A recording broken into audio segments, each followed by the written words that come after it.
Hello, Abigail here with the Tarotscopes for Aquarius season, Virgo sun, moon, and rising. This reading is going to be interesting because you have the same indicator card as Pisces, which I think is really important, especially considering where the nodes just shifted to, which is the Pisces Virgo axis. Aquarius season is 100% this, first season, official season of the Gregorian calendar. I won't go into my rant about the Gregorian calendar, but basically, it's not really built to work with natural cycles. So, this is our kind of first official season of 2025, and we're heading into it with this fresh nodal shift that's in your sign, South Node, Virgo, and North Node, Pisces. I will say with the South Node there, a lot of cleansing, purging. Virgo is very much the sign of purification, not in the, puritanical sense, but just kind of the idea of sifting out debris and breaking things down to, the most basic quality. Virgos can be very good at doing that. Most of the Virgos, I know I have heavy Virgo placements, not Virgo sun, have this really intricate ability. It is going to be heightened with the South Node there, almost to the point of obsession. So, just a warning. Also, we are under the Mars retrograde this whole time.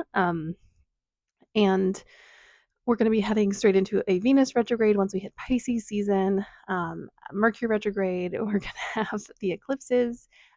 First one, a Virgo full moon, and second one, Aries. And you're like, Abigail, why are you telling me all this? Because the way energy works, especially in years like this, is you are going to feel this magnetic pull towards those eclipses, towards that retrograde. The Venus retrograde is partially in opposition to Virgo because it's going to be in Pisces at the end.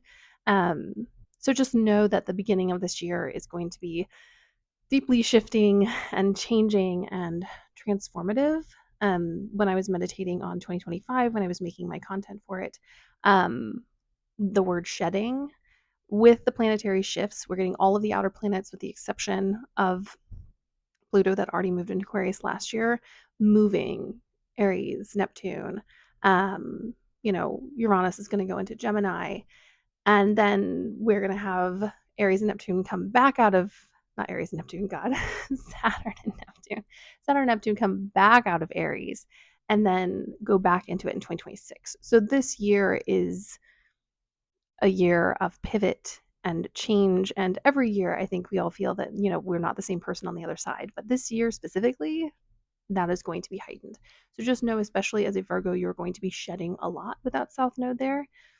It's a neutral thing. It can be great. It can be bad. It usually is not simple or easy, but it will be productive if that's anything. But the card that you and Pisces share is air. And I think this is really important because I think that both of you will benefit with those nodes in there, with really exemplifying and digging into each season in its element. So, Aquarius season is an air sign. Dig into those elements of air.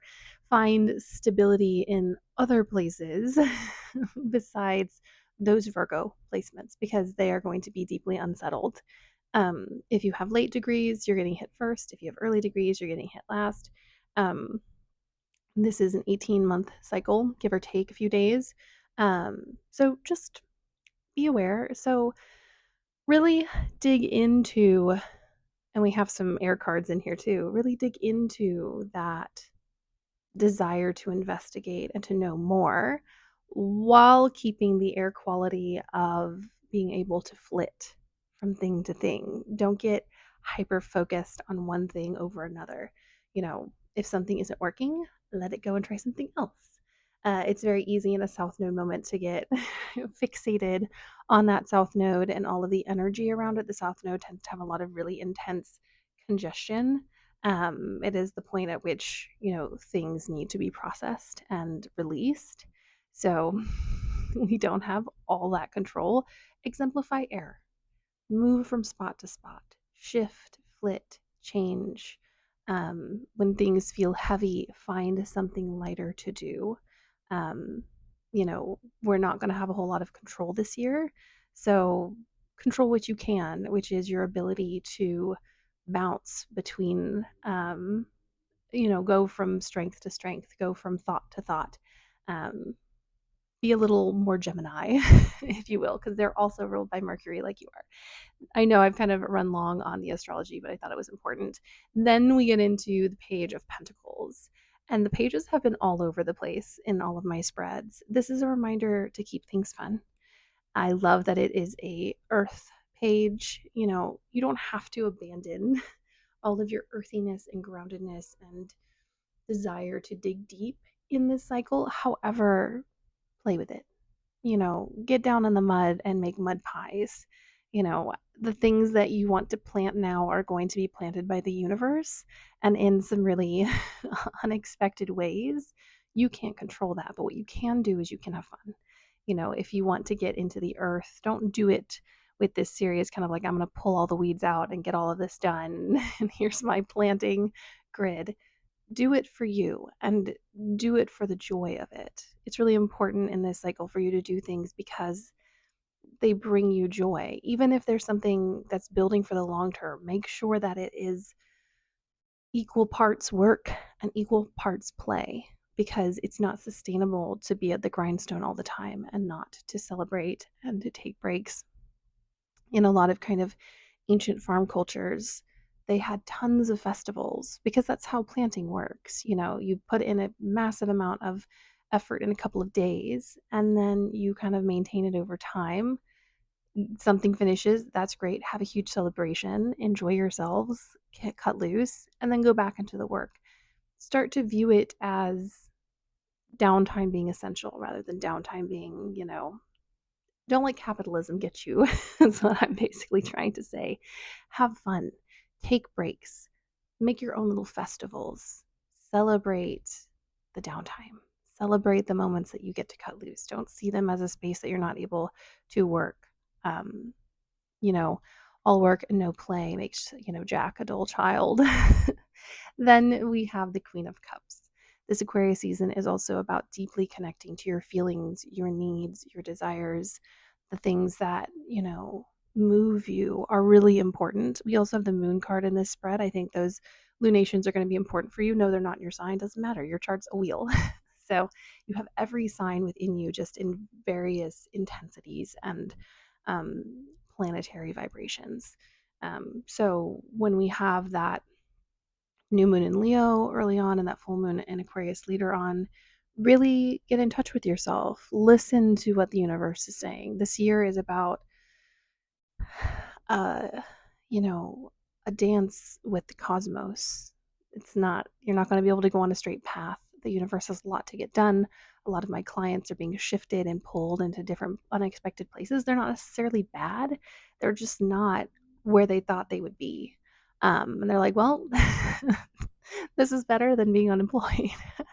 You know, so get in touch with yourself, listen to yourself. No time is wasted when it comes to getting to know yourself. No time is wasted when it comes to caring for you and meeting your needs. So really, this Aquarius season and all the hustle and the bustle and that build up that we're going to get towards the end of the Mars retrograde, which is in Cancer, which feels very, you know, Mother of Cups. Let yourself just exist. Take care of yourself. Meet your needs organically. You're hungry, eat. You're thirsty, drink. You need to sleep, sleep. You need to cancel a plan in order to take care of yourself, do that. You need to plan something in order to like get out and have someone to connect with, do that. You know, no need or desire is bad. Obviously within reason. Don't do anything obsessive. But no, nothing that meets your natural needs is bad. Just be, you know, take precautions with some of them. Then we have the Hierophant. And I love this. This is the card of Taurus. It really screams Uranus and Taurus. We've been there for a while. It is trine to you. There's some really lovely lessons in the first part of this year. This is also a card where I wonder if maybe you don't need a mentor or an outside source, or maybe you are becoming a mentor. Maybe you've been like, I'm still a student, I'm always a student. Maybe it's time for you to share and release some of your own energy and give it back to someone else. Maybe your time to be a mentor has come. So, you know, listen to those calls, share information. If you don't know, ask. If you need more information, find someone who has it, and then find some kind of reciprocal trade, whether that be money or a service or something, but get the information that you need. You don't need to contain multitudes. You don't need to know everything. There are other people who can help you. So find that this Aquarius season. It might also be an Aquarius that you need to learn from. Then we have the moon. I kind of mentioned this. This is once again about those internal cycles. It's about listening to your needs and your desires. It's also about letting your moods be what they need to be. You don't need to constantly police or regulate your feelings. Regulation is not finding a fixed, okay emotional spot and staying there.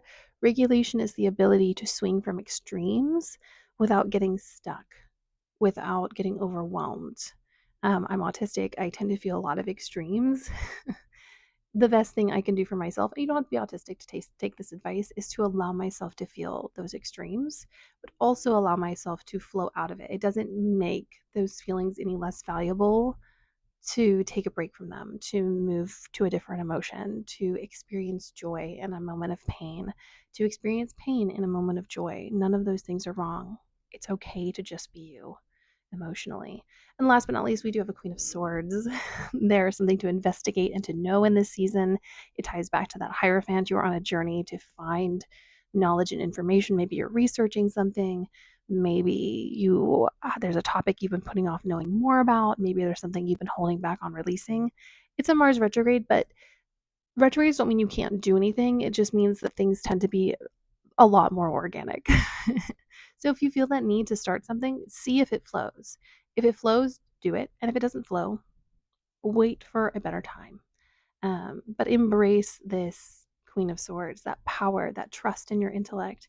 And the trust in your intellect can exist with doubts, and that's a really healthy thing. Anyways, my loves, this is my Tarotscope for my Virgo humans. You can ask me any questions in the comments that you have. I'm excited for you. I think this is going to be a really deep journey of learning about yourself. And also, the card of the year is Virgo's card, the Hermit. All of us are on a deep journey of knowing. I think, just because we're in the dark alone doesn't mean we can't reach out and find, a helping hand. So don't forget that. Anyways, my loves, blessed Aquarius season, and I will see you in a different space and time.